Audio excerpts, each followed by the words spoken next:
ассалому алайкум дӯстони азиз, духтур Мараззиф ҳастам, ҷарроҳ, уролог ва андрологи клиникаи Евромед. Имрӯз 9 марти соли 2025 сол аст ва мутаассифона аллакай 9 рӯзи моҳи бузурги Рамазон сипарӣ шуд ва чӣ гуна гузашт рости паям набурдем ва ба ҳар ҳол мехостам бори дигар ҳамаи шуморо бо ин моҳи бузург муборак гӯям ва худованд ҳамаи мо шуморо то рамазони дигар соҳу саломат нигаҳбон бошад. хуб дӯстони азиз, моҳи рамазон беҳтарини имконият на танҳо аз нигоҳи динӣ ва инчунин аз нигоҳи тиббӣ барои шумо барои барқарор кардани саломатии шумо аст ва ба шарте ки шумо баъзе қонуну қоидаҳое аст ки дар моҳи рамазон бояд риоя кунед. баъзе беморон шикоят мекунанд ки доктор Умар, ман дар моҳи рамазон ба ҷои он ки вазн партоям баръакс вазн гирифтам ё ин ки меъдаам бемор шуд. ба кадом хотир дӯстони азиз? Ба хотире ки онҳо хӯрокҳоро нодуруст истеъмол мекунанд. Барои ҳамин мо чун анъана тасмим гирифтем ки имрӯз дар бораи 8 маҳсулоте суҳбат кунем ки дар моҳи бузурги рамазон барои шумо тавсия намедиҳам истеъмоли онҳоро ва инчунин дар бораи 10 маҳсулоте суҳбат мекунем ки шумо бояд дар моҳи рамазон ҳатман онҳоро зиёдтар истеъмол кунед. дӯстони азиз, ин навор навори ҷолиб ва муҳим аст ва барои ҳамин аз ҳамаи шумо ман хоҳиш дорам ки наворро дастгирӣ кунед, то охир тамошо кунед, лайк монед, комментария гузоред ва ҳатман ба шахсоне ки барои шумо наздик ҳастанд ва мехоҳед ки фоидаи шумо ба онҳо расад равон кунед ва дар инстаграм, телеграм, яъне ватсап ҳар ҷое ки бошад онро паҳн кунед. ман боварии комил дорам ки шумо низ фоидаи худро бо ҳамин роҳ метавонед ба мардуми худамон, ба мардуми мусалмон расонед.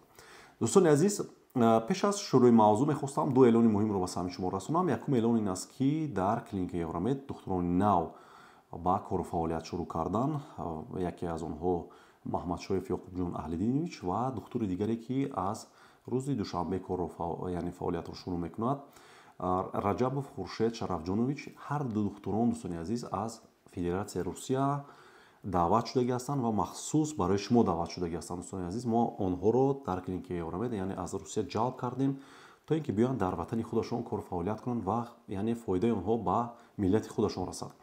барои ҳамин дӯстони азиз, духтурони бениҳоят пурқувват ҳастанд, бениҳоят ҷарроҳии вазнинро ҳатто мегузаронанд. барои ҳамин агар хоҳед ба назди ин духтурон биёед, марҳамат ба ватсапи клиника нависед, номнавис кунед ва дар вақти барои худатон қулай биёед. баъзе ҳолатҳо мешаванд ки ягон ҷарроҳӣ ба қавли экстрена пайдо мешавад, шояд дар ҳамон вақт шуморо қабул карда натавонанд. ба ҳар ҳол 1 соат пешохафо гиред дӯстони азиз. дуюм эълони муҳим дӯстони азиз ин аст ки шахсоне ки мехоҳанд ба назди ман барои қабул биёянд, мутаассифона дар моҳи март дигар ҷои қариб ки намондааст, танҳо дар моҳи апрел метавонед барои қабул ё ин ки ҷарроҳӣ ба назди ман биёед. ва мутаассифона дӯстони азиз, боз як сафари кӯтоҳмуддат ҳамроҳи доктор Маҳмадшоев Ёқубҷон Аҳлидинович ба Испания дорем. як сафари кӯтоҳмуддат аст, меравем ва бармегардем. барои ҳамин барои ба назди ман омадан пешакӣ барои моҳи апрел дӯстони азиз ба рақамҳое ки дар рӯи экран мебинед ватсап нависед, номнавис кунед, ҷой гиред ва баъдан биёед. одам мутаассифона бениҳоят зиёд аст ва барои ҳамин мо ин духтуронро даъват кардем ки барои шумо яъне кӯмак расонида тавонанд. дӯстони азиз, якум дар бораи 8 маҳсулоте суҳбат мекунем ки дар моҳи рамазон ман барои шумо тавсия медиҳам ки хӯрдани онҳоро ё умуман нест кунед ё ин ки кам кунед. якум маҳсулоте ки ман барои шумо дар рамазон тавсия медиҳам ки онҳоро камтар истеъмол кунед ё ин ки умуман аз ратсион яъне бардоред, ин маҳсулотҳои бирён аст. ҳар чизе ки шумо бирён мекунед, чӣ гӯшт бошад, чӣ картошка бошад, чӣ тухм бошад, ҳар чизе ки шумо бирён мекунед, онҳо вақте бирён мекунед дӯстони азиз, калорияи бениҳоят баланд доранд, трансравғанҳо доранд ва вақте шумо муддати тӯлонӣ гурусна мегардед ва бегоҳ шабона онро истеъмол мекунед, ба меъдаи шумо бениҳоят зарари калон мерасонад ва инчунин агар субҳ онро истеъмол кунед, метавонед рӯзи дароз ташна бимонед ва организми шумо аз беобӣ танқисӣ кашад. баъзе ҳолатҳо барои шумо ман дӯстони азиз тавсия медиҳам, метавонед истеъмол кунед. агар худро қабида натавонед, метавонед бегоҳ пас аз истеъмоли хӯроки сабук каме аз ягон маҳсулоти бирёншуда метавонед яъне истеъмол кунед. бисёриҳо суол кардагӣ ҳастанд ки тухм ин маҳсулоте аст ки мо ҳамин гуна имконият дорем фақат тухмро истеъмол кунед. метавонед истеъмол кунед дар шакли обпазшуда дӯстони азиз, ягон мушкилӣ надорад. гӯштро вобаста имконият метавонед дар шакли обпаз ё ин ки тафонидашуда истеъмол кунед.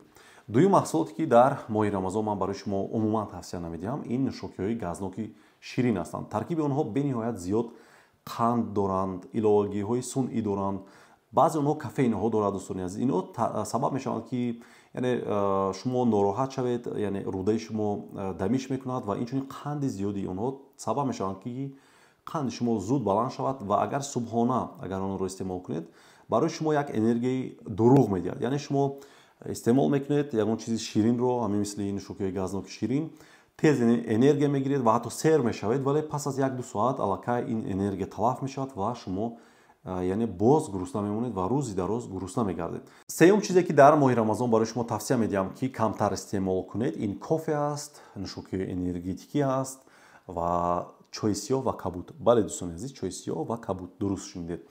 Инҳо таркибашон аз кофеин бой аст. Чӣ хеле ки медонед, кофеин ин хосияти пешобро зиёдкуниро дорад, яъне мачигоне аст.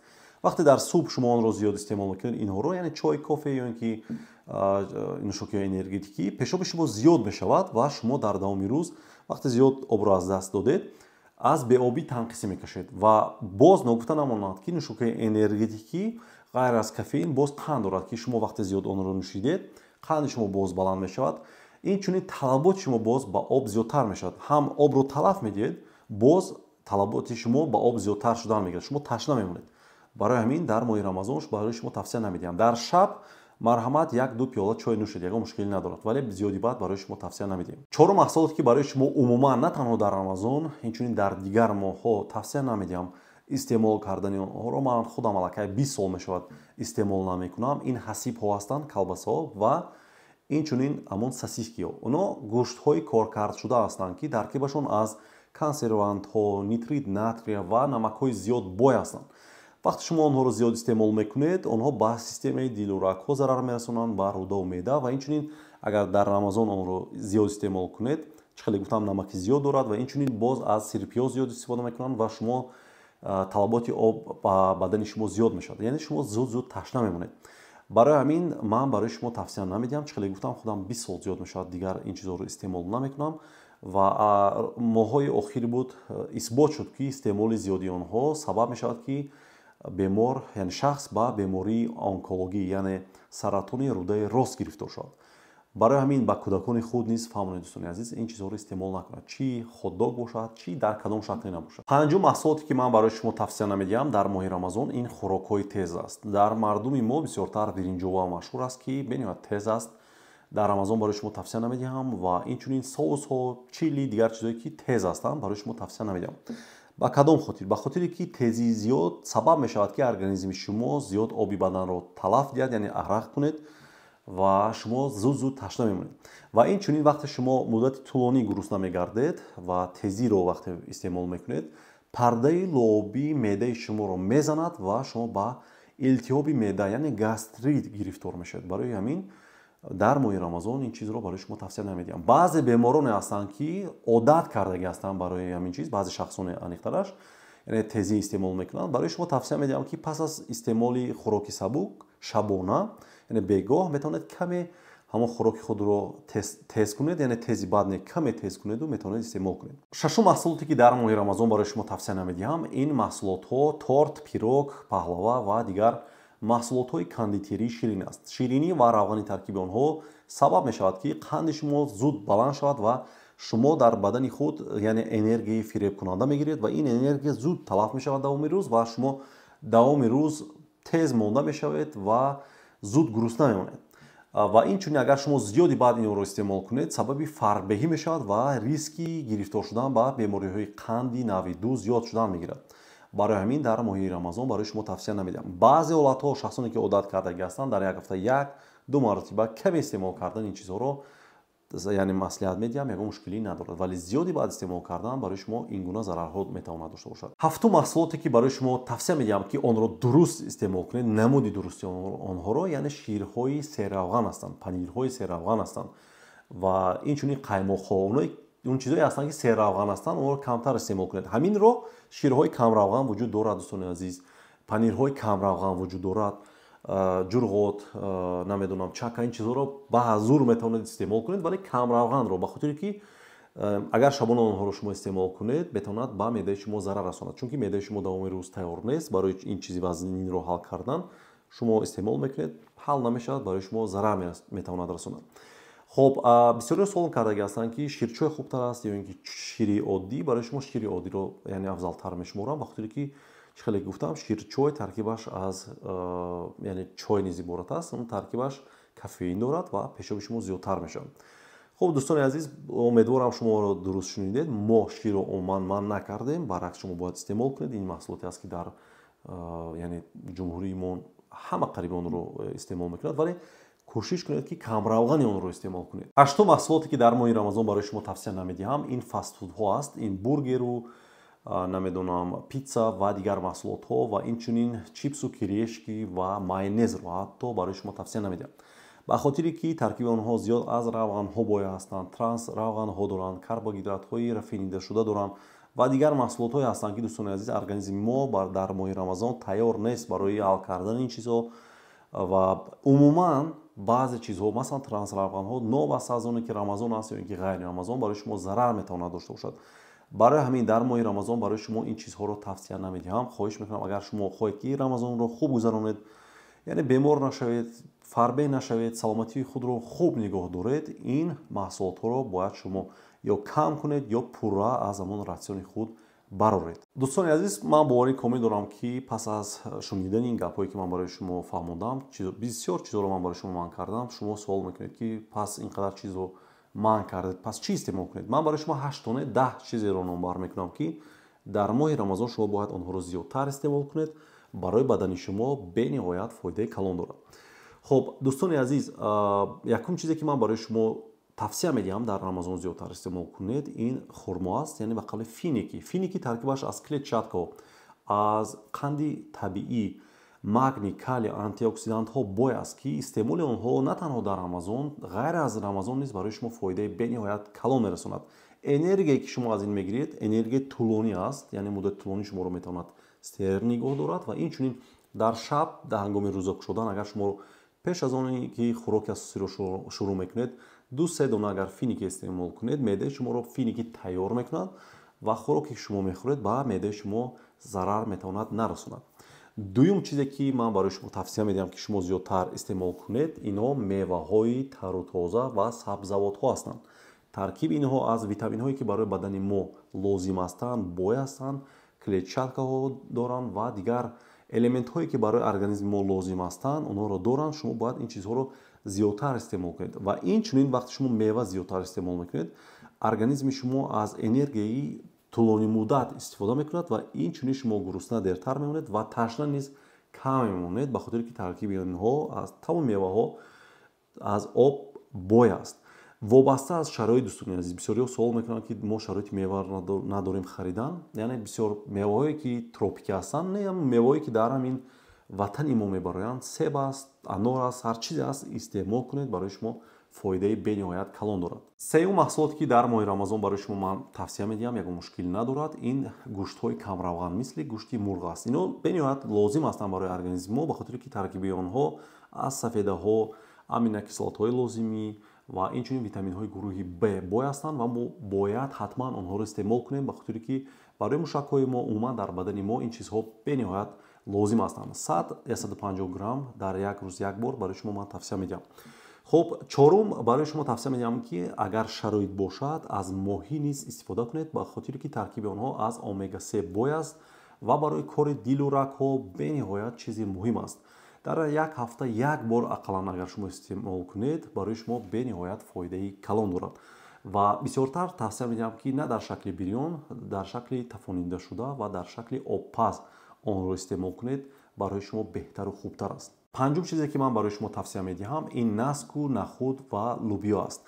ترکیب آنها زیادتر از کلتچاتکا ها، سفیده های رستنی و ویتامین ها بوی هستند و حتما آنها رو در خوراک های اساسی استفاده کنید، اندازید، به خاطر که بدن شما رو انرژی میدهد و انرژی لازمی. ششم چیزی که من برای شما توصیه میدم وابسته از شرایط هر بگاه 20 گرم چرم است یا اینکه بادام استعمال کنید، به خاطر که ترکیب آنها از روغن های لازمه، آنتی اکسیدانت ها و ویتامین ها بوی هستند و اون چیزی که شما دوام روز تلف میدید شبانه اگر اینها رو استعمال کنید اینا آنها رو برقرار میکنند. این به نهایت برای شما فایده کلان میتواند رساند. هفتم خوراکی که من برای شما در ماه رمضان توصیه میدم این خوراک‌های سبک هستند، خوراک‌های مایگی، یعنی مثل شوربا، سوپ، به خاطر که شبانه وقتی معده شما تیار نیست خوراکی وزنی خوردن با معده شما نگروز که میشد، ولی خوراک‌های سبک مثل شوربا معده شما رو تیار میکند و اگر شما حتی دیگر خوراک هم خورید پس از شوربا معده شما رو همین خوراکی سبک تیار میکنند. اول برای شما توصیه میدیم. و هشتم برای شخصانی که شیرینی رو بنیاد زیاد دوست می‌دارند توصیه میدیم که در رمضان کمتر استعمال کنید، ولی اگر که نتوانید عسل رو برای شما توصیه میدیم تنها در یک روز، در یک شبانه روز یک دو قاشقچه در یگان چای علفی که شما استعمال میکنید یا یگان نوشاکی دیگری که شما استعمال میکنید میتوانید اندازید کمی شیرین شود و شما استعمال کنید، یگان مشکلی ندارد. ولی زیادی بعد برای شما حتی عسل هم باشد میتواند ضرر رساند. نهم ساک‌ها و کمپوت‌هایی که شما خودتان در خانه با استفاده میوه‌های تر و تازه یا که خشک تیار میکنید، اینها رو زیادتر نوشید، یگان مشکلی ندارد. ترکیبشون از میکروالمنت‌هایی که برای ارگانیسم ما لازم هستند بایستند، حتما آنها رو نوشید. ولی به استفاده شیرینی‌ها شکر رو ناندازید، برای شما توصیه نمیدیم. دهم و مهمترین نقطه آخران دوستان عزیز این نوشیدن آبی تازه است. این بین‌نهایت از همه چیزی که من برای شما نامبر کردم مهمترین چیز همین است که شما باید آبی تازه رو زیادتر نوشید. نه خنک نه گرم، حرارت خانه باید باشد. سحر وقتی که شما خوراک اساسی رو میخورید حتما باید آب نوشید تا اینکه بدن شما از بی‌آبی دوام روز تنقیسی نکشد و شما تشنه نمانید. تشنه میخواهید نخواهید میمونید، ولی در ساعتی مثلا 9 نیو ساعتی 3 4 حتما زیادتر نوشید. و اینچنین شبانه وقتی روزه رو میکشوید فینیکی و آب زیاد نوشید، معده شما رو تیار میکند. آبی که شما تلف داده بودید همون نیازی که بدن شما دارد آن رو برقرار میکند و حتی خوراک اساسی رو نیز استعمال کردید حتما پس از آن زیاد آب نوشید. این بین‌نهایت برای کاری دل و رکا و گرده شما بین‌نهایت مهم است دوستان عزیز. از همه چیزی که خیلی گفتم نامبر کردم این مهمترین نقطه بود که من میخواستم برای سهم شما رسونم. دوستان عزیز بسیاری سوال کردگی هستند که در صبح من خوراک نمیخورم، یگان مشکلی ندارد؟ نه دوستان عزیز، برای شما توصیه میدم که حتما برای دوام روز بدن خود رو تیار کردن شما سحر باید خسته یگان چیز استعمال کنید، آب نوشید تا اینکه ارگانیسم شما برای دوام روز یعنی ضرر ندیدن تیار شود. این بین‌نهایت مهم است دوستان عزیز. دوستان عزیز ماه رمضان بهترین امکانیت ها برای شما است برای برقرار کردن ارگانیسم شما و به شبهه فایده های بین‌نهایت زیاد دارند. بعضی عالمان حتی برای اثبات کردن گرسنه گشتن برای ارگانیسم ما پرمی نوبلی گرفتگی هستند. برای همین دوستان عزیز اگر نقطه‌ای که من برای شما گفتم اگر آنها رو اجرا کنید شما در رمضان نه تنها از نگاه دینی چون از نگاه طبی نیز میتوانید فایده بین‌نهایت کلان بینید. و این نوار رو دوستان عزیز ما همراه کماند خود تیار کردگی هستیم و فکر میکنم نوار برای شما باید پسند آمده باشد. هر نقطه‌ای که گفتیم دوستان عزیز از نگاه طبی ثبوتی گفتیم و برای شما من از شما خواهش دارم که حتما نوار رو با یار دوستان خود روان کنید، فایده شما نیز با دوستان خود رسد. حتما در اینستاگرام استوری کنید، سلکه رو گذارید، در تلگرام واتساپ با یکدیگر روان کنید. خداوند همه ما و شما رو بار دیگر به رمضان دیگر ساق و سلامت رساند. خداوند هیچگاه بیمار نشوید. خیر.